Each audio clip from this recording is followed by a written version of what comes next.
नमस्कार। आज की इस वीडियो में मैं आपके साथ जो हमारा सिंगापुर का अंतर्राष्ट्रीय शैक्षिक भ्रमण शिक्षा विभाग द्वारा प्रायोजित करवाया गया था, उसको लेकर के अपनी जो रिपोर्ट मैंने बनाई है, उसके कुछ अंश साझा करना चाहूँगा। और इस रिपोर्ट के अंदर क्या कुछ मैंने डालने का प्रयास किया है, या यूँ कह सकते हैं कि क्या ख़ास जो है वो इस रिपोर्ट में मैंने अपनी ओर से जो कुछ भी मैंने सिंगापुर में ऑब्ज़र्व किया, उसको इसमें डालने की जो है वो कोशिश की है।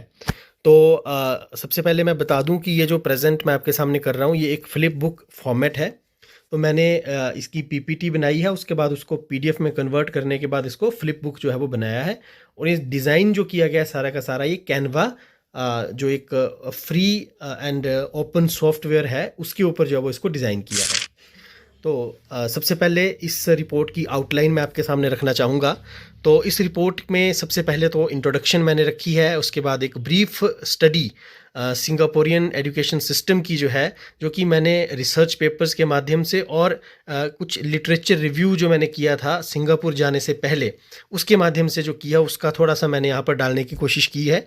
और तीसरे नंबर पर जो है, क्या कुछ इंसाइट्स मैंने अपने इस भ्रमण के दौरान जो ट्रेनिंग वहाँ पर की, उस ट्रेनिंग से मुझे प्राप्त हुई क्या इंसाइट्स, उसको मैंने डाला है। फिर एग्जीक्यूशन, उसके बाद स्कूल से क्या लर्निंग है, स्कूल से क्या इंसाइट्स हैं, वो डाली हैं। और पांचवें नंबर पे जो है वो किस तरीके से एग्जीक्यूट करने का मेरा प्लान रहेगा इन लर्निंग्स को अपने स्कूल में, वो मैंने इसमें थोड़ा सा डाला है। और लास्ट में जो है, कल्चरल और सोशल एक्सप्लोरेशन जो वहाँ पर की, उससे क्या कुछ सीखने को मिला। इसमें साथ साथ में मैंने क्या सुझाव जो हैं वो हिमाचल प्रदेश शिक्षा विभाग को दिए हैं, क्योंकि हमें हमारी और हमसे जो है वो सुझाव मांगे गए थे। तो उस बात को ध्यान में रखते हुए मैंने कुछ सुझाव भी जो है वो दिए हैं, तो वो भी साथ साथ में इसमें मैं आपको थोड़ा दिखाता रहूँगा। चूँकि ये रिपोर्ट बड़ी है, तो मैं पूरी की पूरी रिपोर्ट को तो इसमें कवर नहीं कर पाऊँगा, but I can share the link with the interested one so that they can go through the report thoroughly. So अगर मैं इंट्रोडक्शन की बात करूं, तो इसमें कुछ खास नहीं, मैंने बस अपना अनुभव इसको शुरू करने से पहले इसमें डाला है। और इसमें यही लिखा है कि अपना ग्रेटिट्यूड जो है वो department of Himachal Pradesh education, उसके प्रति जो है वो उसको अभिव्यक्त किया है। और जो कुछ भी इसका सारा प्रोसेस है, जैसे कि मैंने अभी आपको बताया कि जाने से पहले जो मेरा प्री जो ये कह सकते हैं वर्क था, वो उसका जो ड्यूरिंग द एक्सकर्शन टूर, वो और पोस्ट एक्सकर्शन टूर, इसको मैंने यहाँ पर डालने का कोशिश की है। एजुकेशनल फिलॉसफी, टीचिंग प्रैक्टिसेस, और वहाँ पर और कुछ क्या मुझे खास लगा, वो मैंने डालने की कोशिश जो है वो इसमें की है। इसके बाद अब आगे यदि हम चलें, तो आप देख सकते हैं कि मैंने इसमें सबसे पहले जो ब्रीफ स्टडी जिसकी मैं बात कर रहा था एजुकेशन सिस्टम की सिंगापोरियन, उसको मैंने यहाँ पर डालने की कोशिश की है। तो इसके ऊपर मैं ज़्यादा डिटेल में वीडियो में नहीं जाऊँगा, क्योंकि इससे वीडियो बहुत लंबी हो जाएगी। तो ये जो रिपोर्ट है, आप देख सकते हैं, इसमें QR कोड मैंने डाला है, और जो भी रिसर्च पेपर्स मैंने वहाँ जाने से पहले पढ़े हैं, या जो भी जो लिटरेचर मैंने रिव्यू किया है, वो सारा इस QR कोड में स्कैन करके आप देख सकते हैं, और उसका जिस्ट जो है वो आप इसमें देख सकते हैं। इसके बाद टाइमलाइन मैंने यहाँ पर डाली है कि जो सिंगापुर का जो शिक्षा व्यवस्था है, उसकी टाइमलाइन कैसे रही, कब कब क्या क्या जो मेजर चेंजेस हैं वो वहाँ पर आए हैं। तो इसको जूम करके जो है वो आप देख सकते हैं, ये मैंने यहाँ पर डालने का प्रयास किया है। और इसके बाद यदि हम आगे जाएं, तो इसमें मैंने कुछ एक जो है वो ये आप देख सकते हैं, आगे टाइमलाइन जो है वो कंटिन्यू हो रही है।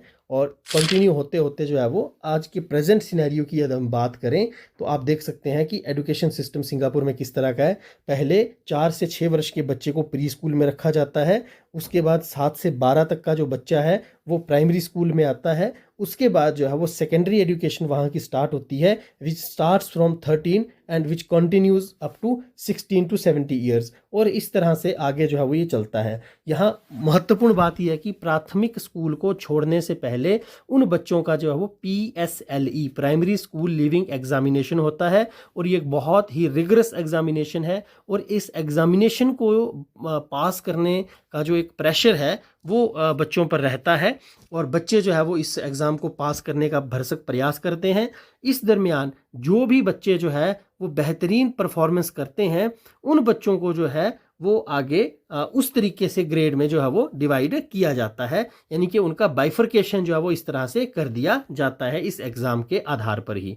और आगे यदि हम देखें तो इनकी जो मैथ करिकुलम की जो फ़िलॉसफ़ी है वो यहाँ पर मैंने थोड़ा सा डालने की कोशिश की है कि ये एटीट्यूड्स, मेटाकॉग्निशन, प्रोसेसेस, कंसेप्ट और स्किल्स पर जो है वो बात करते हैं as far as the maths curriculum philosophy is concern. और इसी तरीके से जो दूसरा मेजर कंपोनेंट रहता है किसी भी एजुकेशन सिस्टम का, साइंस, उसकी यदि बात करें तो ये science in daily life, sciences in society and science and the environment, इसको लेकर के जो है वो की कंपोनेंट्स को लेकर के वो काम करते हैं।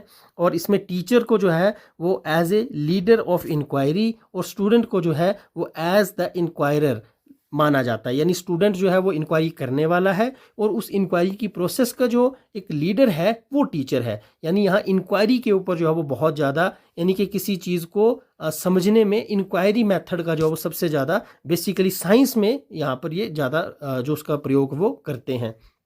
और इसके बाद यदि हम आगे बढ़ें ये इस थियोरेटिकल पोर्शन से थोड़ा सा और, तो इनके जो लर्निंग आउटकम्स हैं वो भी मैंने यहाँ पर लिस्ट करने की कोशिश की है कि at the end of primary education students को क्या कुछ आना चाहिए। जैसे यदि हम इंडिया की भी बात करें तो हमारे यहाँ पर NCERT ने ये काम किया है जो लर्निंग आउटकम्स को फ्रेम करने का। तो इसी तरीके से सिंगापुर के बच्चों के क्या लर्निंग आउटकम्स है, तो हम यहाँ कंपेयर कर सकते हैं कि हमारे हिमाचल या हमारे भारत में किस तरह के लर्निंग आउटकम्स हैं, या क्या मिनिमम लेवल ऑफ लर्निंग हम at the end of primary education students के अंदर डिज़ायर करते हैं। और इसी तरीके से सेकेंडरी एजुकेशन की बात हम देख सकते हैं और प्री यूनिवर्सिटी एजुकेशन की भी हम बात कर सकते हैं। इसके बाद थोड़ा सा यदि हम आगे जाएं तो 8 कोर स्किल्स हैं, इनकी वैल्यूज़ हैं जो कि ये चाहते हैं कि इनके बच्चों में आए, तो वो भी मैंने यहाँ पर डाली हैं। और ये कुछ जो वो ये इनमें काफ़ी रिजेंबलेंस है जो इंडिया की वैल्यूज़ हैं और सिंगापुर की वैल्यूज़ हैं, और वैल्यूज़ में तो ऑल ओवर वर्ल्ड हमें रिजेंबलेंस देखने को मिलती ही है। इस तरीके से एक ब्रीफ जैसा मैंने इसका एक थोड़ा सा यहाँ पर आप देख सकते हैं कि डाला हुआ है कि कौन सी वर्ष का बच्चा जो किस कक्षा में होता है और वहाँ रिलीजन में की क्या परसेंटेज है। सबसे ज़्यादा बुद्धिज़्म है, फिर क्रिश्चियनिटी है, फिर ऐसे भी 17% लोग वहाँ पर हैं जिनका कोई धर्म नहीं है, यानी नो रिलीजन भी हम इनको, या हम ये कह सकते हैं कि नास्तिक भी हम इनको दूसरे शब्दों में कह सकते हैं। इस्लाम या थियोज़म है, या हिंदुइज़्म की भी बात करें तो उस धर्म के लोग भी वहाँ पर हैं, उस धर्म को मानने वाले भी। और भाषा में सबसे ज़्यादा चीनी भाषा यहाँ पर बोली जाती है, उसके बाद अंग्रेजी, मलय और तमिल भाषा का यहाँ पर स्थान आता है। मैं बता दूं कि यहाँ की जो राष्ट्रभाषा है वो मलय है, लेकिन यहाँ की जो फर्स्ट लैंग्वेज है दैट इज़ इंग्लिश। तो भाषाई और उसके साथ साथ धार्मिक विविधता, जातीय विविधता वाला ये एक छोटा सा देश है जो कि अपने आप में शिक्षा के क्षेत्र में एक रोल मॉडल बन करके उभरा है। क्योंकि जो पीसा स्टडीज़ ऑर्गेनाइज करवाई जाती हैं इंटरनेशनल लेवल पर, उसमें कॉन्टीन्यूसली जो है वो ये कंट्री टॉप कर रही है, specially in mathematics and science. इसीलिए मैंने उन 2 सब्जेक्ट की जो टीचिंग या जो लर्निंग करिकुलम फिलॉसफी है उसको अपनी इस रिपोर्ट में डालने का एक प्रयास किया। यदि हम आगे बढ़ें तो अब बात करते हैं कि ये तो था थियोरेटिकल पोर्शन जो कि मैंने थोड़ा सा इसमें डाला, लेकिन अब प्रैक्टिकली जो हमने वहाँ पर जाकर के ट्रेनिंग की उससे मुझे क्या इंसाइट मिली इस पर थोड़ा सा हम बात कर लेते हैं। तो यदि उसकी मैं बात करूँ तो सबसे पहले जो हमारा सेशन था वो था engaging students in experiential learning. वहाँ अनुभवात्मक शिक्षा पर बहुत ज़्यादा जोर दिया जाता है, और वो भी इंक्वायरी के माध्यम से और समस्या समाधान के माध्यम से अधिगम या सीखने पर जो वो विशेष बल दिया जाता है। और मिस्टर सीमन रेनॉल्ड्स हमारे जो रिसोर्स पर्सन थे या की रिसोर्स पर्सन थे, बहुत ही डायनेमिक पर्सनैलिटी, उन्होंने हमें पूरा उसके बारे में जो है वो बताने का प्रयास किया। तो जो मैं वहाँ से समझ पाया वो ये समझ पाया कि सिंगापुर जो है वो बिहेवियरिस्ट अप्रोच से अब कंस्ट्रक्टिविस्ट अप्रोच की ओर आगे बढ़ रहा है। यानी यहाँ पर टीचर सेंटर्ड एजुकेशन का स्थान स्टूडेंट सेंटर्ड एजुकेशन ले रही है। टीचर डायरेक्टेड एक्टिविटीज़ अब स्टूडेंट्स के नॉलेज कंस्ट्रक्शन से ज़्यादा जो है वो मतलब कि उस तरफ वो बढ़ रहे हैं। यानी वो चाहते हैं कि बच्चे अपने ज्ञान का जो निर्माण है वो स्वयं करें, बनस्पति के अध्यापक निर्देशित करें गतिविधियों को और उससे जो है वो उसमें इंफॉर्मेशंस को वो कलेक्ट करें। रोट लर्निंग या मेमोरी बेस्ड जो लर्निंग है उससे हट करके वो लर्निंग थ्रू एक्सपीरियंसेस यानी कि अनुभव के आधार पर सीखना, इस दिशा में आगे बढ़ रहे हैं। सिस्टेमेटिक लर्निंग को वहाँ फोकस अब कम किया किया जा रहा है और फ्लेक्सिबिलिटी इन लर्निंग की बात जो है वो ज़्यादा की जा रही है। मास्टरी ऑफ स्किल्स ऑब्वियसली जब हम बिहेवियरिस्ट को की अप्रोच को छोड़ेंगे तो वो थोड़ी सी कम होगी, लेकिन स्ट्रॉन्ग एंगेजमेंट इन लर्निंग कहीं ना कहीं बढ़ेगी। तो ये एक जो मैंने वहाँ से निकाला, जो मैंने अनुभव वहाँ पर किया, वो मैं आपके सामने रख रहा हूँ। इसके बाद at the very outset of training programme, training शुरू होने से पहले ही एक वीडियो डॉक्यूमेंट्री हमारे सामने वहाँ प्रेजेंट की गई, जिसमें कुछ best practices Singaporean education system की हमें दिखाई गई। तो उसकी कुछ जो की हाइलाइट्स थी उसमें है, सबसे पहले अगर मैं सैलिएंट फीचर्स की बात करूं तो वो ये रहेंगे कि टीचर्स जो हैं they are the heart of education and teacher training institutes are the heart of education system. ये वहाँ की टैग लाइन है। तो कहीं ना कहीं हमें हमारे प्रदेश में और भारत में भी जो हमारे टीचर ट्रेनिंग इंस्टीट्यूट्स हैं, जिनको हम कह सकते हैं कि टीचर्स को तैयार करने की नर्सरीज हैं, उनको उनकी स्ट्रक्चरिंग की जो बात एनईपी ने की है वो बहुत जल्द करनी पड़ेगी और उसमें बहुत सारे मूलभूत जो सुधार हैं, जो परिवर्तन है वो लाने चाहिए। इसके बाद ऑर्गेनाइजेशंस जो हैं वो क्या करते हैं, वो सर्विस लर्निंग डेज ऑर्गेनाइज करते हैं, यानी वहाँ लर्निंग को सर्विस के साथ जोड़ा जाता है। वहाँ मान लीजिए यदि कोई बच्चा जो है वो होटल मैनेजमेंट कर रहा है तो उसको वो वास्तव में होटल्स में लेकर के जाते हैं, जहाँ पर बच्चे क्या करते हैं, उस सर्विस को करते हैं, प्रैक्टिकली देखते हैं, सीखते हैं। और इसके साथ साथ वहाँ डिग्निटी ऑफ लेबर है, यानी ऐसा नहीं है कि यदि कोई बच्चा है तो वो अपने स्कूल का काम नहीं करेगा, वो काम वहाँ पर करता है। और स्पेशली डेज ऑर्गेनाइज करवाए जाते हैं जिसको वो सर्विस लर्निंग डेज की संज्ञा जो है वो देते हैं। वहाँ ज़्यादा फोकस किस पर है, इंटरैक्टिव लर्निंग पर है, कोलैबोरेशन है, ट्रस्ट बिल्डिंग है and imparting and engaging education. यानी वहाँ पर जो डिसिप्लिन है, जो अनुशासन है, वो ट्रस्ट बिल्डिंग यानी विश्वास पर जो है वो ज़्यादा टिका हुआ है बनस्पत के किसी और चीज़ पर। और सिंगापुर में वो बिलीव करते हैं कि हमें एक पूरी व्यक्तित्व को पढ़ाना है, न कि व्यक्तित्व के अलग अलग आयामों को, यानी they believe in teaching the whole person at a one time. इसी कड़ी में आगे बढ़ते हुए यदि हम बढ़ें तो आईसीटी इक्विपमेंट्स उनके क्लासरूम में बहुत अच्छी तरह से यूज़ किए जाते हैं। हाई क्वालिटी आईसीटी इक्विपमेंट्स वहाँ पर हैं। ऐसा नहीं है कि आईसीटी इक्विपमेंट्स तो दे दिए लेकिन उनकी क्वालिटी से कोई वास्ता नहीं, ऐसा बिल्कुल नहीं है। क्वालिटी यानी एप्पल के जो प्रोडक्ट हैं वो वहाँ पर मोस्टली क्लासरूम्स में बच्चों को, टीचर्स को जो है वो प्रोवाइड करवाए गए हैं। उसके बाद सिलेबस जो है वो सिंगापुर में बिल्कुल एक जैसा है। ऐसा नहीं है कि सरकारी स्कूल है तो उसका सिलेबस कुछ और है, यदि कोई निजी विद्यालय है तो उसका सिलेबस कुछ और है, और निजी विद्यालयों में भी यदि कोई विशेष श्रेणी का विद्यालय है तो वो अपनी इच्छा से प्राइवेट पब्लिशर्स या उससे भी कोई विशेष प्रकार का जो है वो सिलेबस लेके आ रहा है। तो ऐसा वहाँ पर बिल्कुल नहीं है। सिलेबस वहाँ पर एक जैसा ही सभी स्कूलों में पढ़ाया जाता है, जैसा कि हमें वहाँ के ट्रेनिंग सिस्टम में बताया गया। इसके बाद जितने भी सिटीजन्स हैं सिंगापुर के, संवैधानिक रूप से वो बाध्य हैं कि अपने बच्चों को वो सरकारी स्कूल में ही पढ़ाएंगे। तो आप अंदाज़ा लगा सकते हैं कि जब इस तरह के कानून वहाँ पर बने हैं तो वहाँ की शिक्षा व्यवस्था का टॉप लेवल का होना जो है वो लाजमी हो जाता है। और टीचर्स जो हैं, जैसे हमारे यहाँ पर भी ओवरलोडेड है, वहाँ पर भी ओवरलोडेड है, लेकिन फ़र्क क्या है कि वहाँ पर टीचर्स एकेडमिक टास्क से ओवरलोडेड है, ना कि नॉन एकेडमिक टास्क से, और वो भी वॉलंटरली जो है वो ओवरलोडेड है। यानी टीचर्स खुद वॉलंटरी करके जो है वो बोलते हैं कि ठीक है हम बच्चों को एक्स्ट्रा टाइम देंगे, हम पढ़ाएंगे। तो कहीं ना कहीं आप देख सकते हैं कि यदि टीचर्स को हम सिर्फ और सिर्फ एकेडमिक टास्क के साथ जोड़ देंगे तो मुझे लगता है कि इंडिया में भी ये स्थिति हो सकती है। टीचर्स क्योंकि पढ़ाने के लिए ही टीचर बनते हैं, और यदि उन्हें पढ़ाने का ही काम दिया जाएगा तो बहुत बढ़िया, इससे बढ़िया और कुछ भी नहीं हो सकता है। इसके बाद पनिशमेंट जो है, सिंगापुर में माना जाता है कि punishment has its place but it is always secondary. यानी ऐसा नहीं कि वहाँ बिल्कुल ही पनिश नहीं किया जाता है, लेकिन वो हमेशा जो है वो उसका स्थान गौण ही रहता है। ऐसी वहाँ की जो है वो व्यवस्था में, ऐसी वहाँ की व्यवस्था की मान्यता है। आगे यदि हम चलें तो 3 तरह के नॉलेज सिंगापुर में वो मानते हैं कि होते हैं। सबसे पहले है एक्विजिशन ऑफ नॉलेज, फिर एप्लीकेशन ऑफ नॉलेज, और थर्ड है नॉलेज क्रिएशन, जिसको वो हाईएस्ट लेवल का मानते हैं। अब अगर हम यहाँ पर बात करें तो यहाँ नॉलेज एक्विजिशन ही बहुत बड़ी बात है। यानी किसी ने कोई डिग्री करनी है तो आपको पता है कितना मुश्किल है, उसको डिग्री करने के लिए बहुत सी व्यवस्थाओं में से होकर के गुजरना पड़ता है। तो हमारे यहाँ पर थोड़ी सी ये चीज़ हमें देखनी चाहिए कि वो जिस चीज़ को बेसिक लेवल मानते हैं हमारे लिए, वो भी एक मतलब मिनिमम लेवल की सिचुएशन में आता है। और यहाँ नॉलेज क्रिएशन की बात अभी जो है वो मुझे लगता है कि छोटे स्तर पर बहुत कम है। बड़े स्तर पर ऑब्वियसली इंडिया लीड कर रहा है, लेकिन विद्यालयों में और स्पेशली प्राइमरी स्कूल्स में, या हम बात करें जो हमारे सेकेंडरी स्कूल्स है, वहाँ नॉलेज क्रिएशन को लेकर के अभी तक भी उतना ज़्यादा, जो मेरा मानना है, काम नहीं हो पा रहा है। सिर्फ हम किताबों को पढ़ाने तक ही सीमित होकर के रह जाते हैं। अब एक और बात, इंडिया में हम TLM की बात करते हैं, टीचिंग लर्निंग मटेरियल, यानी हम ये मानते हैं कि कोई ऐसा मटेरियल है जिस मटेरियल के माध्यम से जो टीचर है वो बच्चों को पढ़ाएगा। लेकिन सिंगापुर में ऐसा नहीं है। सिंगापुर में TLLM पर फोकस किया जाता है, यानी वो मानते हैं कि टीच लेस लर्न मोर।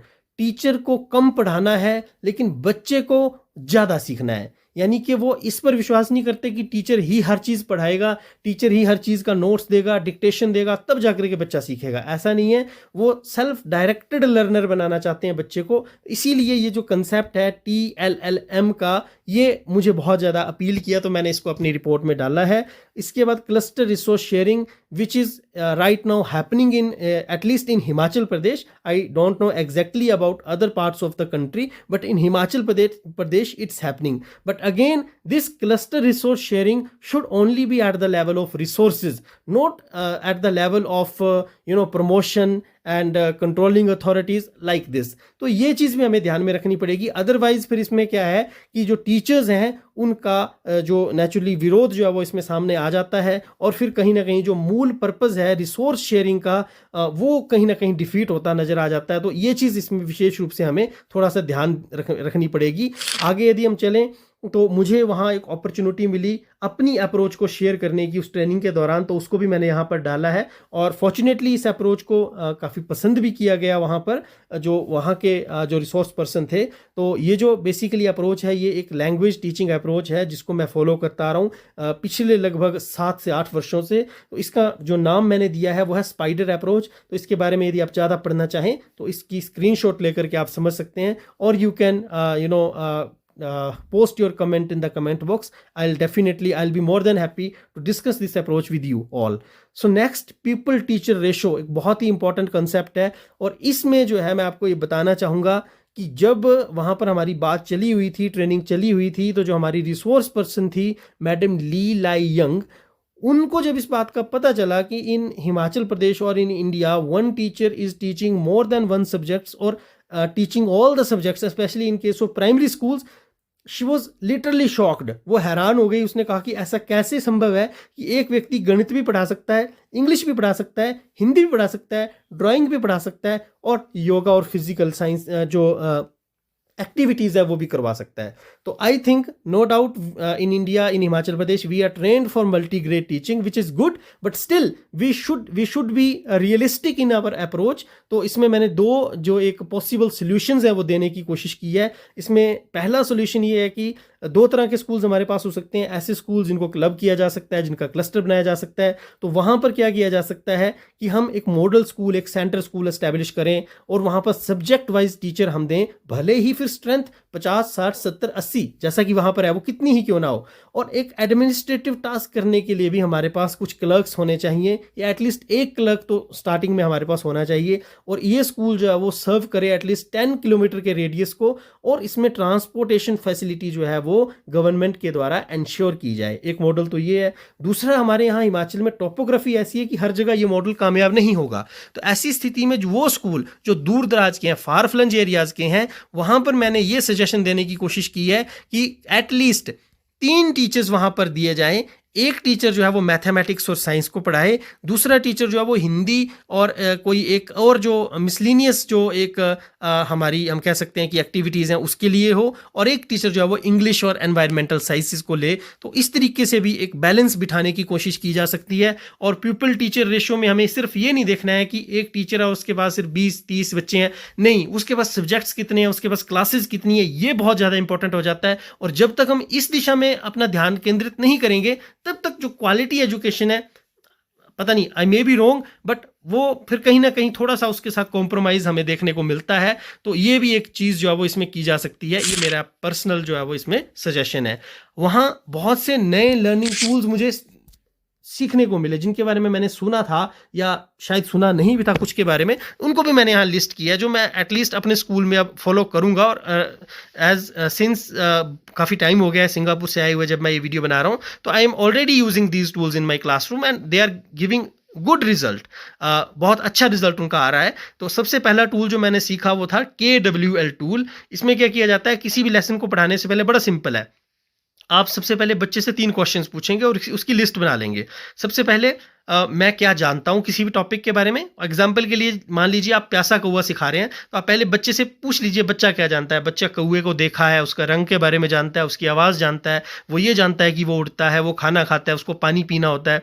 इस तरह से बच्चा क्या जानना चाहता है। अब बच्चा हो सकता है ये जानना चाहता हो कि क्या कौवा तैर सकता है, क्या कौवे को जब प्यास लगती है तो वो कितने देर तक प्यासा रह सकता है। इस तरह की वो चीज़ें जो बच्चा जानना चाहता है। एट लास्ट कहानी को जब आप पढ़ाएंगे तो फिर उसके बाद बच्चे ने क्या सीखा। जैसे बच्चे ने ये सीखा कि कौवा जो है वो अपनी बुद्धि का इस्तेमाल करके कंकड़ उठा करके घड़े में भी डाल सकता है और पानी जिससे ऊपर आएगा और जो कौवा है वो उस पानी को पिएगा। तो इसमें सबसे बड़ी बात क्या है कि बच्चों से ही बच्चों के आंसर दिलवाने का आप प्रयास कर सकते हैं। जैसे एक 20 लोगों का ग्रुप है, उसमें से 10 लोग कुछ बात जानते हैं, लेकिन हो सकता है वो जो बात जानते हैं उनमें से 5 लोग उस बात को जानना चाहते हों, वो जानते ना हो। तो कहीं ना कहीं एक बच्चा जो जानता है, दूसरा बच्चा वो जानना चाहता था, तो उसकी नीड फुलफिल हो गई, पीयर लर्निंग हो गई। और एट लास्ट एक कुछ बच्चे ऐसे भी होंगे जिन्होंने कुछ वो एक दूसरे से सीखेंगे। तो एक तो ये टूल, उसके अलावा graphic organiser, white boarding, jigsaw tool, think pair share tool, ये कुछ कॉमन टूल्स हैं जिनकी बात वहां पर की गई। और but I think these common tools are also highly effective when it comes to classroom teaching, especially in primary stages and in senior secondary stages as well. तो न्यू टीचिंग टूल्स में एक जो मैंने और मेरे को जो अपील किया tool, that was anticipation guide tool. ये भी बड़ा मजेदार टूल है। इसको यूज कैसे करेंगे, इसमें ये टूल का यूज़ किया जाता है बच्चे का इंटरेस्ट और क्यूरियोसिटी को बढ़ाने के लिए। आपने कोई टॉपिक पढ़ाना है, आप उसकी तैयारी करके आए हैं, उस टॉपिक के बारे में आप 5-7 स्टेटमेंट्स लिख के ले आइए। ठीक है, सपोज आपने चींटियों के बारे में पढ़ाना है, तो आप लिख के ले आइए कि चींटियां जो है वो सोशल एनिमल हैं, वो अपना घर बनाती हैं, ये है वो है, जो भी 5-6 लाइनें। और फिर बच्चे से पूछिए before reading, do they agree और डिसएग्री। इसमें आपको किसी बच्चे का नाम वाइज नहीं करना है, इन टोटलिटी। मान लीजिए 10 लोगों के ग्रुप है, 10 में से 5 ने एग्री किया, 5 ने डिसएग्री किया, किसी में 9 ने एग्री किया, 1 ने डिसएग्री किया। फिर यही क्वेश्चंस जब आप उस कंटेंट को डिलीवर कर चुके होंगे, उसके बाद आप पूछेंगे। तो उसके बाद आप देखेंगे कि कैसे बच्चे पहले सोच रखते थे और पढ़ने के बाद बच्चों ने क्या सोच रखा। तो कहीं ना कहीं इसमें जो रिफ्लेक्टिव थिंकिंग है, जिसको मेटाकॉग्निशन भी बोलते हैं, वो यहाँ पर यूज होता है। और ये टूल मुझे स्पेशली बहुत ज़्यादा अपीलिंग लगा और मैंने इसे अपने स्कूल्स में अप्लाई भी किया और बच्चे भी इसको एंजॉय कर रहे हैं। तो इसके बाद एक और चीज़ थी जिसको अभी तक मैं अप्लाई नहीं कर पाया हूँ, but soon I will try to apply. It is multi disciplinary project works, यानी बच्चों को ऐसे प्रोजेक्ट वर्क्स दिए जाएं जिसमें बहुत से डिसिप्लिन का एक साथ बच्चे यूज़ करें, बहुत से सब्जेक्ट्स का नॉलेज जो है वो यूज़ करें। तो इसको हम किए कर सकते हैं। हालांकि जो यहाँ पर मैंने एग्जांपल दिया है, मैं इस मल्टी डिसिप्लिनरी प्रोजेक्ट को लास्ट ईयर कंप्लीट कर चुका हूँ with the help of HIMCOSTE and अर्थ जस्ट एंड एजुकेशन डिपार्टमेंट। तो ये काफ़ी अच्छा एक एक्सपीरियंस रहा था।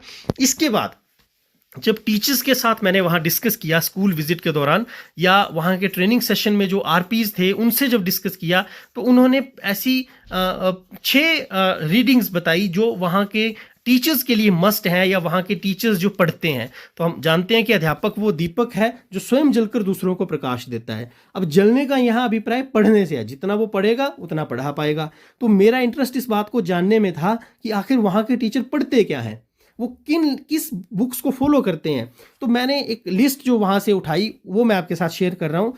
होपफुली हमें भी वो पढ़नी चाहिए, क्योंकि हम भी टीचर हैं और हमने भी अपने बच्चों को आगे पढ़ाना है। तो सबसे पहला उन्होंने जो बताया, that was 5 mind for the future, जो कि हॉवर्ड गार्डनर की बुक है।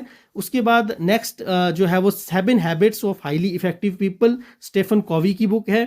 6 thinking hats, Edward de Bono की बुक। और रैकी जो मैट्रिक्स है, जो कि बड़ा फेमस मैट्रिक है, हालांकि इसके बारे में मैं बहुत कम जानता था, क्योंकि जब मैं एमएड के दौरान पढ़ रहा था तो मैंने इसके बारे में थोड़ा पढ़ा था, बट इसके बारे में ज़्यादा विस्तार से मैं सिंगापुर जाने के बाद ही इसको जान पाया मैं। तो ये एक फैक्ट है। उसके बाद 24 टीचिंग एरियाज़, जो कि सिंगापुर टीचिंग प्रैक्टिस के नाम से बड़ा मशहूर है। तो ऑब्वियसली यदि कोई कंट्री ऐसी है जो कंटिन्यूसली पीसा में टॉप कर रही है, तो उसकी जो टीचिंग एरियाज़ हैं या सिंगापुर टीचिंग प्रैक्टिसेस हैं उसमें उसको हमें पढ़ना ही चाहिए कि क्या उसमें खास है। और एक जो world wide commonly even in India which is very much famous Bloom taxonomy, तो उसको भी वो फॉलो करते हैं। तो ये इसमें मैंने थोड़ा सा डाला और उसके बाद मैंने यहाँ पर जो है वो इस हर एक बुक को एक्सप्लेन किया है थोड़ा बहुत कि क्या है, कोशिश की है कहीं से इन्फोग्राफिक्स के माध्यम से, कहीं थोड़ा इसको करने की कि थोड़ा हम रिलेट कर पाएँ। तो ये मैं सजेस्ट करूँगा कि आप इन बुक्स को ज़रूर पढ़ें, और यदि पढ़ नहीं सकते तो इनकी समरी ज़रूर पढ़ें, या इस जो हमारी रिपोर्ट में मैंने थोड़ा बहुत डाला है इसको भी यदि आप देखेंगे तो अच्छे से आप समझ पाएंगे। और यदि आप चाहते हैं कि इसके ऊपर डेडिकेटेड वीडियो आप में से यदि ज़्यादा कमेंट्स आते हैं और यदि आप चाहेंगे तो वो भी मैं बनाने की कोशिश कर सकता हूँ। तो ये कुछ सजेस्टेड रीडिंग्स थी। इसके बाद स्कूल विजिट में और क्या क्या इंसाइट्स आई। हर स्कूल में वहां स्कूल का मिशन लिखा हुआ है, स्कूल का विजन लिखा हुआ है, स्कूल की वैल्यूज लिखी हुई हैं।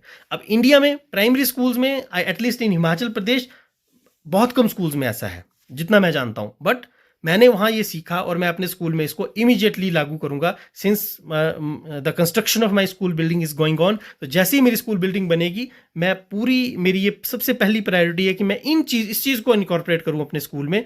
इंडिया के जो टॉप मोस्ट इंस्टीट्यूट्स हैं जैसे IIM है, वहाँ मुझे जाने का मौका मिला, वहाँ ऐसा है, निटर है वहाँ ऐसा है, लेकिन वहाँ के प्राइमरी स्कूल्स में भी ऐसा है सिंगापुर में। तो ये चीज़ मुझे बहुत अच्छी लगी।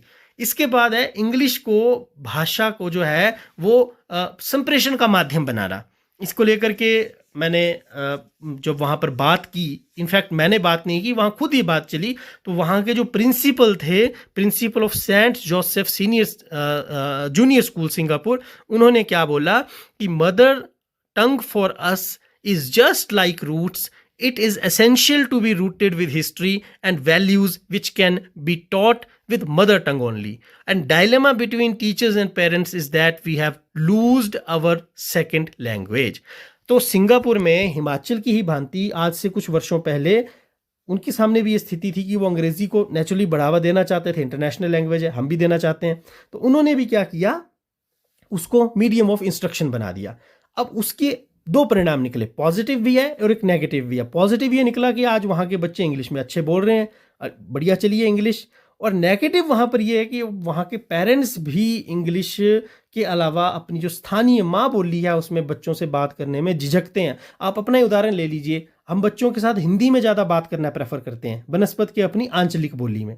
तो इसी तरीके से हम इमेजिन कर सकते हैं कि आज ये इंग्लिश को मीडियम बनाया गया इंस्ट्रक्शन का, तो आप सोच सकते हैं कि आज से 5 और इंग्लिश, तो मैं ऐसा मानता हूँ, मेरा व्यक्तिगत मानना है कि इंग्लिश दुनिया की सबसे आसान भाषाओं में से एक है when it comes to learning a language. अगर इंग्लिश सीखने पर जब कोई आ जाता है तो इंग्लिश को सीखना मुझे लगता है सबसे आसान है, और हिंदी से तो डेफिनेटली आसान है, ये तो मैं डेफिनेटली बोल सकता हूँ। तो यदि हम अंग्रेजी सीख गए और उसके बाद हिंदी को भूल गए तो हमारे लिए वो बहुत, मुझे लगता है कि उससे दुखदायक कुछ नहीं होगा, क्योंकि हिंदी जैसी वैज्ञानिक भाषा को भूल गए तो फिर उसको सीखने के लिए हमें बहुत बहुत मुशक्कत करनी पड़ेगी। तो मेरा यहाँ सजेशन ये है कि हम इंग्लिश को as a medium of instruction definitely बनाएं, क्योंकि ये एक इंटरनेशनल लैंग्वेज है, लेकिन at the very same time हमें यह भी ध्यान रखना है कि हम अपनी मदर टंग को लूज ना करें। तो हमें सिर्फ मैथमेटिक्स और साइंस जैसे सब्जेक्ट में इंग्लिश का प्रयोग करना चाहिए। EVS जैसा सब्जेक्ट जिसका ज़्यादा संबंध जो है वो हमारे अफेक्टिव डोमेन से है, भावात्मक पक्ष से है, और साइकोमोटर डोमेन से है, यानी गतिक कौशल से है, उसमें हमें थोड़ा सा, मुझे लगता है कि शायद अभी ज़रूरी नहीं है इंग्लिश को यूज़ करना। तो EVS जैसा सब्जेक्ट प्राइमरी स्टेज में, जहाँ बच्चे को हमें ये सिखाना ज़रूरी है कि पानी को व्यर्थ नहीं गंवाना है, बनस्पत इसके कि वो अंग्रेजी में सिखाया जाए। तो मुझे लगता है कि यहाँ पर जो है वो मीडियम ऑफ इंस्ट्रक्शन इंग्लिश ना होकर के हिंदी होना चाहिए, ऐसा मैंने सजेशन इसमें लिखा है। लेट्स होप क्या होता है वो तो बाद की बात है, बट ये मेरा यहाँ पर सजेशन है। नेक्स्ट इसमें है कि स्टूडेंट्स और ये सजेशन नहीं बोल सकते, ये वो चीज़ है जो मैं करूँगा अपने स्कूल में, जो मैंने वहाँ ऑब्जर्व किया कि जैसे फॉर एग्जांपल मदर मीटिंग्स यहाँ पर हो रही हैं, मदर ट्रेनिंग्स हो रही हैं हमारे हिमाचल में। तो यहाँ क्या है कि टीचर्स को एज ए RP रखा गया है, लेकिन मैंने ऑब्जर्व किया कि यदि इसके बनस्पत हम 5 लोगों की टीम है मान लीजिए RPs की, तो उसमें से 2 टीचर हैं और 3 मदर्स को यदि हम एज ए की रिसोर्स पर्सन तैयार करें और मदर ही मदर को सिखाए तो वो ज़्यादा इम्पैक्टफुल होगा, ज़्यादा उसका असर होगा। और इसी तरह से बच्चों के लिए वर्कशॉप्स ऑर्गेनाइज करवाई जा सकती हैं जिसमें बच्चे ही KRP के रूप में ट्रेन किए जाएं टीचर के द्वारा, और बच्चे फिर बाकी बच्चों को बताएं कि वो कैसे सीखते हैं, वो कैसे पढ़ते हैं, कैसे उनके परीक्षाओं में अच्छे अंक आते हैं। तो ये एक मुझे लगता है कि इनसाइट जो मेरी वहाँ से रही वो मैंने इसमें इनकॉर्पोरेट की है। इसके बाद है प्रमोशन प्रोसेस वर्सेस मेरिटोक्रेसी। सबसे इंपॉर्टेंट चीज़ जो मुझे लगी वहाँ पर वो ये लगी कि वहाँ पर प्रमोशन मेरिट के ऊपर बेस्ड है, सीनियरिटी के ऊपर बेस्ड नहीं है। वहाँ पर उसको मौका दिया जाता है जिसके पास मेरिट है। तो हमें भी यहाँ पर थोड़ा सा इस सिस्टम को अडॉप्ट करने की ज़रूरत है। ज़रूरत नहीं, मुझे तो लगता है कि बाकी बहुत से विभागों में ऐसा है कि यदि आप कोई अच्छा टेस्ट क्वालिफाई करते हैं, नॉट इवन टेस्ट भी कोई बहुत फिक्स क्राइटेरिया नहीं, और भी बहुत सारे क्राइटेरियाज हैं जो कि गवर्नमेंट की जो हम ये कह सकते हैं कि फंक्शनरीज हैं वो डेवलप कर सकते हैं।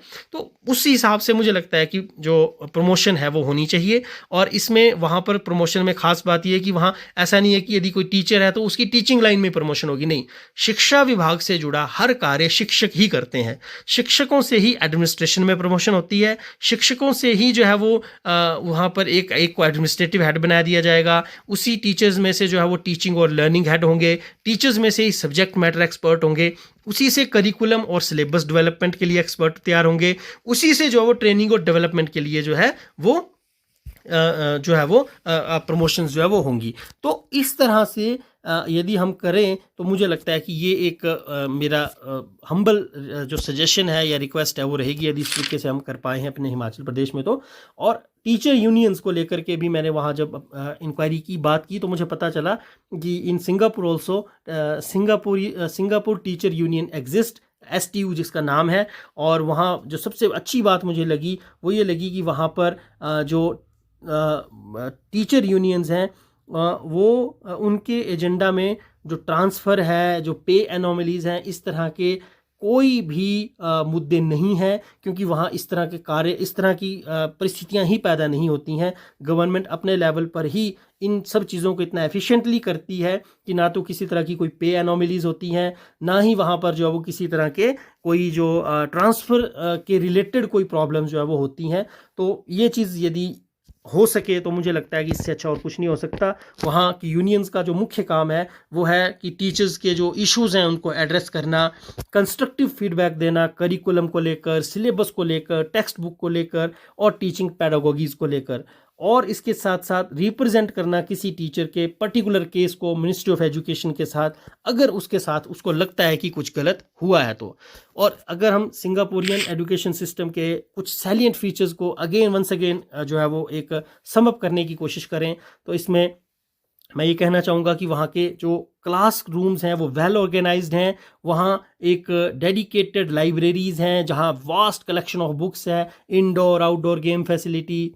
इसके साथ साथ वहाँ पर म्यूज़िक क्लासेस हैं स्टूडेंट्स के लिए, ये मैं प्राइमरी स्कूल्स की बात कर रहा हूँ। साइंस क्लासेस हैं जिसमें डेली प्रैक्टिकल सेशंस होते हैं, आर्ट क्लासेस हैं, फोकस्ड एंड प्रैक्टिकल लर्निंग है। और इसके साथ साथ जो है वो इंग्लिश टीचिंग कोर्सेज वहाँ पर हैं, मॉडल मेकिंग है, मतलब व्हाट एल्स क्या नहीं है, मतलब सब कुछ वहाँ पर करने का प्रयास जो है वो किया गया है।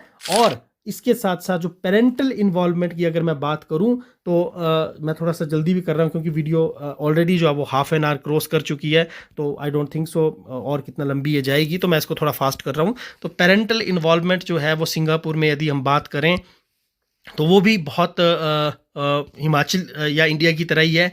वहाँ पर जो है वो पेरेंट्स काम में इतना बिजी रहते हैं कि they don't have times to come again and again to schools and to participate in the PTM। So वो एक तो ओकेजनली ऑर्गेनाइज कर लेते हैं, वर्चुअली ऑर्गेनाइज कर लेते हैं, और orientation programmes time to time जो है वो पेरेंट्स के साथ करते रहते हैं। और इसमें सबसे बड़ी बात ये है कि वहाँ के पेरेंट्स को ये नहीं मतलब वो ऐसा नहीं है कि वो आकर के बोल देंगे क्लास में कि जी सर आप हमारे बच्चे को ये पढ़ाइए, है ना। क्योंकि वहाँ पर टीचर्स को हाईली प्रोफेशनल कंसिडर किया जाता है and they think that just like a doctor, if a doctor is suppose to be professional, और डॉक्टर यदि ये कहेगा कि किस पर्टिकुलर सिम्टम के लिए क्या मेडिसिन लेनी है, और उसमें जो मरीज़ नहीं ये बोलता है आगे से कि नहीं जी मैं ये नहीं वो दवाई लूँ तो कैसा रहेगा। तो सिमिलरली जो टीचर हैं उसको भी वहाँ पर कंसिडर किया जाता है कि टीचर ही ये डिसाइड करेंगे कि क्या पढ़ाना है और कैसे पढ़ाना है। आगे इसमें फ़िलॉसफ़ी और साइकोलॉजी ऑफ एजुकेशन की यदि हम बात करें तो वहाँ की जो फ़िलॉसफ़ी है, जो वहाँ की साइकोलॉजी है, अगर उसमें आप देखेंगे तो वो भी जो मेन जो साइकोलॉजिस्ट जिनको वो फॉलो करते हैं उनमें जिनका नाम आता है लेव वाइगोत्स्की, इस तरह से जिनको जो है वो उनके जोन ऑफ प्रॉक्सिमल डेवलपमेंट जिसको ZPD या स्कैफोल्डिंग कहते हैं उसके लिए वो काफ़ी ज़्यादा फॉलो करते हैं। जॉन डीवी को प्रोग्रेसिव एजुकेशन का जो कंसेप्ट है उसके लिए फॉलो करते हैं। अब्राहम मैस्लो को जो है वो उसकी जो हायरार्की ऑफ नीड थ्योरी है उसके लिए काफ़ी ज़्यादा वहाँ पर उसको पढ़ा जाता है या उसको फॉलो किया जाता है, और बिहेवियरिज्म से कंस्ट्रक्टिविज्म को वो ज़्यादा फॉलो करते हैं। इसके अलावा अगर फ़िलासफ़ी की बात की जाए तो वो वेस्टर्न फ़िलासफ़र्स को स्टडी करते हैं और बहुत कम इंडियन फ़िलासफ़र्स के बारे में जानते हैं। लेकिन यहाँ हम इंडियन होने के नाते हमारे लिए खुशी की बात है कि जिस स्कूल में मैं गया वहाँ की एक दीवार पर महात्मा गांधी का बहुत सुंदर और बड़ा चित्र बना हुआ था, और साथ ही साथ उसके ऊपर महात्मा गांधी का एक बड़ा सुंदर सा विचार जो है वो भी अंकित किया गया था। तो ये एक वहाँ पर मुझे देख करके बहुत अच्छा लगा। इसके बाद यदि AI और ICT की बात की जाए तो वहाँ पर एक जो स्कूल हमने विजिट किया वहाँ के प्रिंसिपल ने ये कहा कि AI can be a personal tutor for Indian students, for this to happen orientation of parents students be organised and they should be taught for how to use AI effectively in learning like chat। अब उनका ये कहना था कि जो chat GPT है या बाकी जितनी भी जनरेटिव AIs हैं वो प्रीवियस ईयर क्वेश्चन पेपर्स की तरह हैं। जैसे हम कोई भी टेस्ट की तैयारी करते हैं उसमें आगे क्या क्वेश्चन पेपर दिया गया होता है और उसके आंसर जो पीछे दिए गए होते हैं लिख दिया जाता है कि इसके उत्तर पेज नंबर 95 पे हैं, यानी उत्तर पहले से पता है, लेकिन हम उसको ये नहीं कि उत्तर पहले पढ़ लेंगे, नहीं, उसको हम पढ़ते हैं, समझते हैं और सिर्फ हेल्प के लिए उसका यूज़ करते हैं। सिमिलरली उन्होंने कहा कि AI और चैट GPT भी इसी तरीके से हमारी हेल्प करती है। उसका यूज़ कब और कैसे करना है हमने ये सिखाना है और एथिकल यूज़ सिखाना है। और जो सोसाइटी है it produces for student should be procedures for students should be taught that how they can keep themselves safe while using social media, यानी साइबर सिक्योरिटी पर भी उनका जो फोकस रहता है। ये उनका टीचर ग्रोथ मॉडल है जो कि यहाँ पर मैं आपके सामने प्रेजेंट कर रहा हूँ इस रिपोर्ट में। इस टीचर ग्रोथ मॉडल को आप पढ़ सकते हैं। इसमें इसकी जो टैग लाइन है वो है एवरी टीचर अ जेम, यानी वो हर टीचर को जो है वो एक हीरा मानते हैं और इस हीरे की शेप में ही उन्होंने अपना ये मॉडल जो है वो दिया हुआ है। इसको आप पढ़ सकते हैं easily, you can go through it and you can have a look of this. और यदि टीचर अवार्ड की बात की जाए वहाँ टीचर को रिवॉर्ड करने पर बहुत ज़्यादा फोकस रहता है।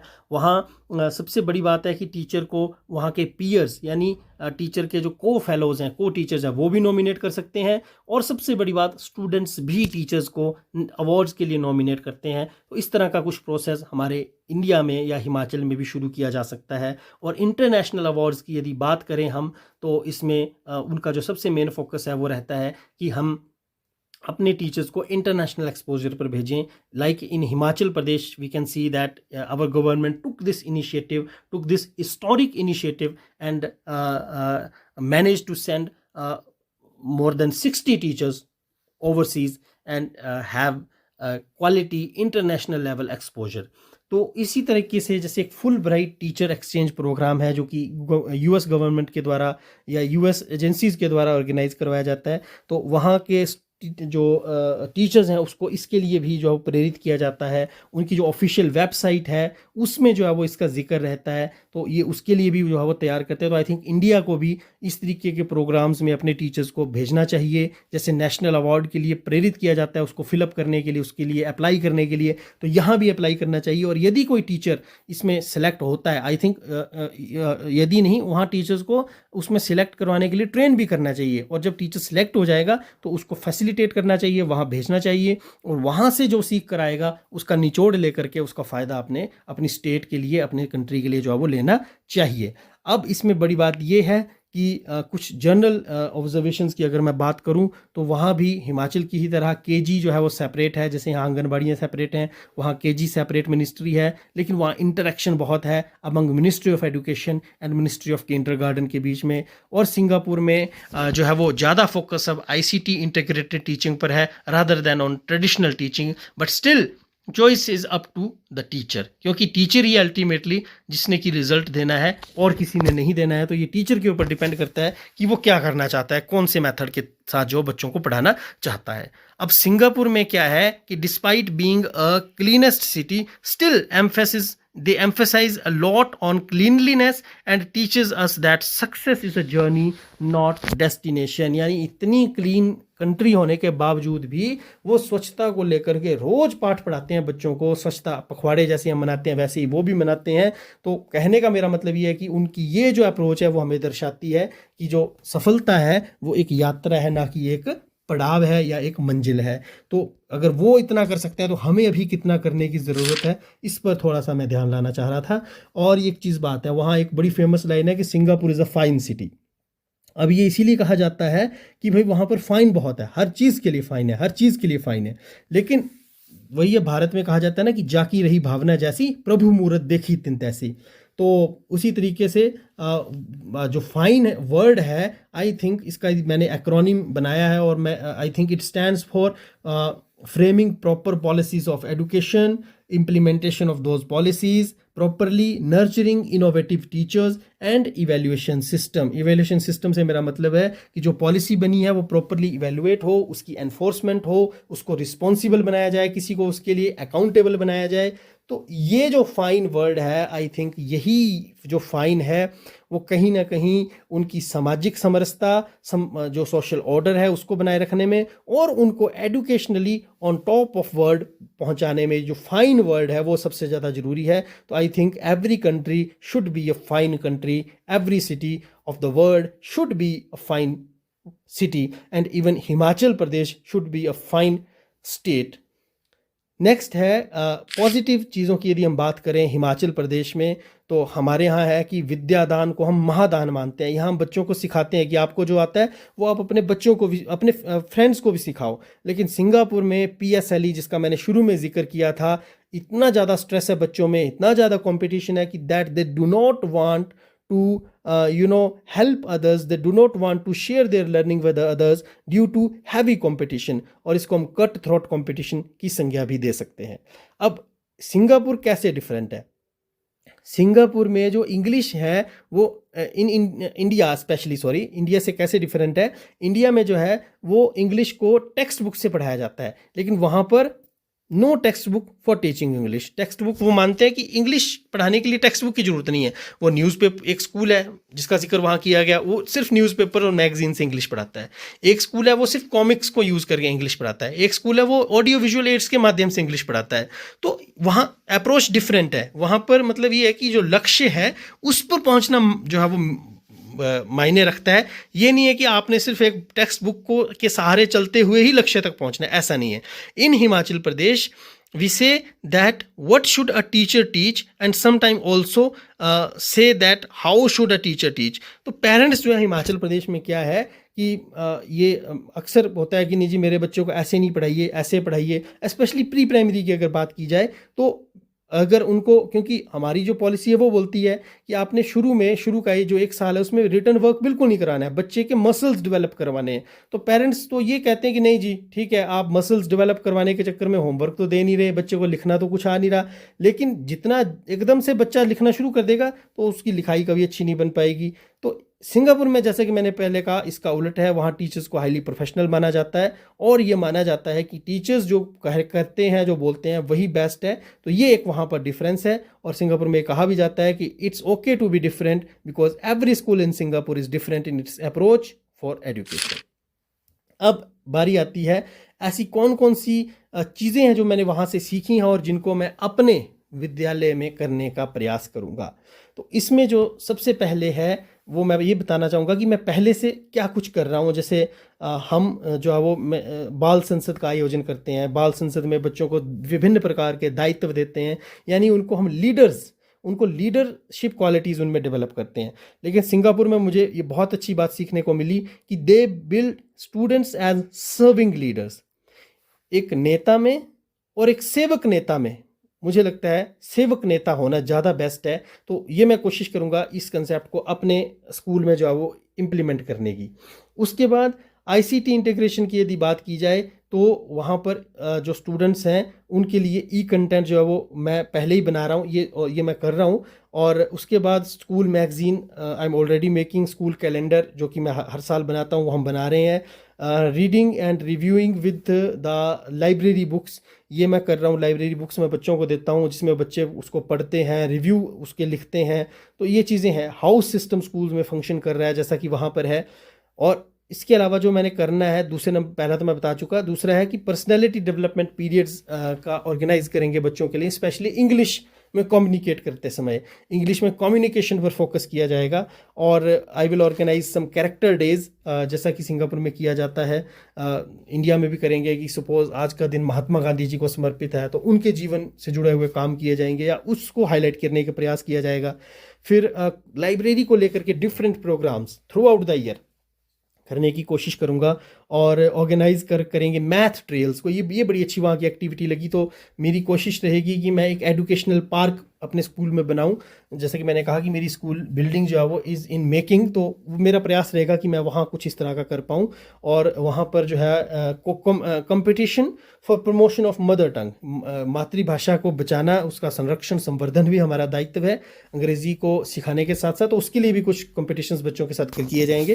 कार्ड गेम्स तैयार करने का प्रयास रहेगा, फूड, फ्लोरा, फोना एट्सेट्रा जो थीम्स हैं उनके ऊपर।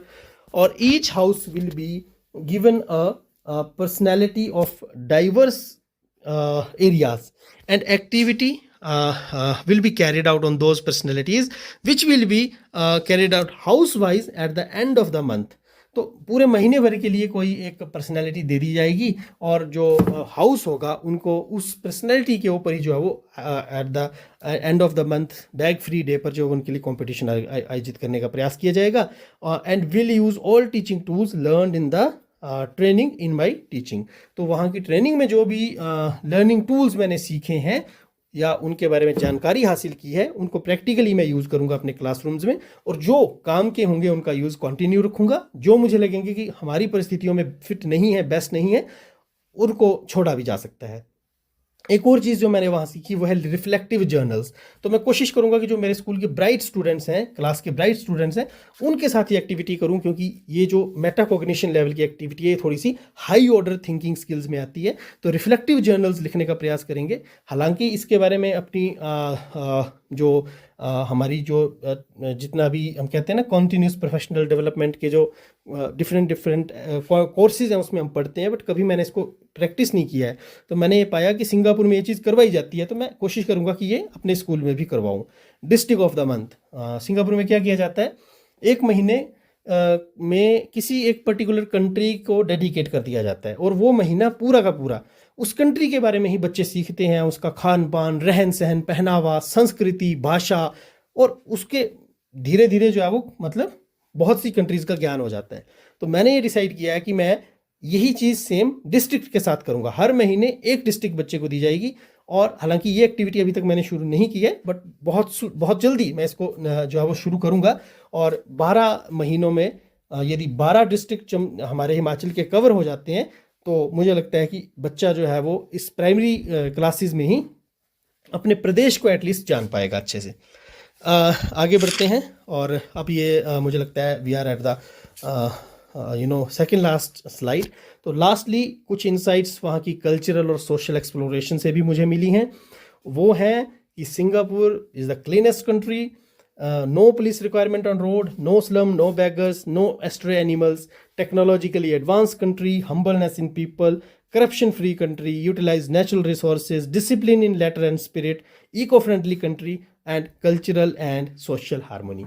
मैं आपको एक इंसिडेंस एक दो वहाँ के सुनाता हूँ और उसके साथ ही मैं इस वीडियो का एंड करूँगा। आई थिंक ये बहुत लंबी हो चुकी है, बट 50 मिनट में मैं कवर कर दूंगा। तो इतनी बड़ी अनुभव को जो मैंने वहाँ एक्सपीरियंस किया, मुझे लगता है कि 50 मिनट तो लगने ही थे। तो मैं जो इंसिडेंट आपको सुनाना चाह रहा था, यह एक घटना हुआ कि मुझे पता चला कि वहाँ पर जब किसी किसी अपार्टमेंट में जो फ्लैट जब आवंटित किए जाते हैं, तो वो ऐसा नहीं है कि मान लीजिए सारे के सारे चाइनीज़ को दे दिए गए, या सारे के सारे इंडियंस को दे दिए गए, या सारे के सारे जो है वो जो मलेशियंस हैं उनको दे दिए गए। नहीं, वहाँ पर एक फिक्स कोटा होता है। उसके तहत क्या होता है कि मान लीजिए 100 है तो 25 एक को, 25 दूसरे को, 25 तीसरे को, 25 चौथे को। इससे क्या होगा कि वो इकट्ठे रहेंगे, एक दूसरे की भाषा को सीखेंगे, एक दूसरे के साथ मिलेंगे जुलेंगे, उनका मेल जोल बढ़ेगा और कहीं ना कहीं उनकी जो राष्ट्रीय एकता है, अखंडता है, वो सुनिश्चित रहेगी। तो देखिए कितना बढ़िया कंसेप्ट है। दूसरा, वहां पर ये बात बोली जाती है अक्सर कि we have no time for crime, यानी हमारे पास अपराध करने के लिए समय ही नहीं है। अब क्यों समय नहीं है? क्योंकि वहां एजुकेशन का लेवल ही इतना ज़्यादा है कि वहां कोई भी खाली नहीं है, हर कोई कुछ ना कुछ काम कर रहा है, और जब कोई काम कर रहा है, कोई फ्री नहीं है, तो क्राइम के लिए तो टाइम होगा ही नहीं। तो इस तरह की बहुत सी चीज़ें वहां पर मैंने जो है वो जानी। लास्ट में मैं ये कहना चाहूँगा कि इन वीडियो का ये मकसद बिल्कुल भी नहीं है कि सिंगापुर हमसे बहुत अच्छा है, नहीं। सिंगापुर की परिस्थितियां अलग हैं, बहुत छोटी सी कंट्री है, चंबा की तहसील के बराबर होगी संभवतः। तो इतनी छोटी सी कंट्री को रन करना बहुत आसान है, कोई बहुत बड़ी बात नहीं है। क्योंकि मेरा काम वहाँ जाकर के सीखने का था, वहाँ जो कुछ अच्छी बातें उनको निकाल के लाने का था, तो उस पर्पज से ये वीडियो बनाई गई है। बाकी हिमाचल प्रदेश की परिस्थितियों में हिमाचल बहुत अच्छा कर रहा है, चाहे शिक्षा की बात कर ले, चाहे अन्य जगहों की बात कर ले। लेकिन फिर भी जैसा कि मैंने कहा कि success is not a destination, it's a journey. तो ये जर्नी है, तो इस जर्नी में ये पड़ाव मुझे बहुत सुंदर वहाँ जाके अनुभव करने का मिला। तो मुझे ये लगा, मेरा ये कर्तव्य है कि जो कुछ मैंने वहाँ देखा है, सीखा है, उसके ऊपर मैं कुछ ज़रूर अपने विचारों को रखूं और आगे बढ़ूं उसके साथ। तो ये एक मैंने कोशिश की है, उम्मीद करता हूँ कि अच्छी लगी होगी। एक लास्ट इंसिडेंट सुनाता हूँ और उसके साथ अपनी इस वीडियो को क्लोज करूँगा मैं। जिस जगह पर हम सिंगापुर में रुके थे, उस जगह का नाम था लिटिल इंडिया, और लिटिल इंडिया नहीं, धोबी घाट। अब धोबी घाट जो है वो क्यों उस जगह का नाम पड़ा? क्योंकि बहुत वर्षों पहले, जैसा कि हमें बताया गया, लगभग 200 वर्ष के करीब पहले जब भारतीय वहां पर गए थे, तो वो धोबी का काम करते थे।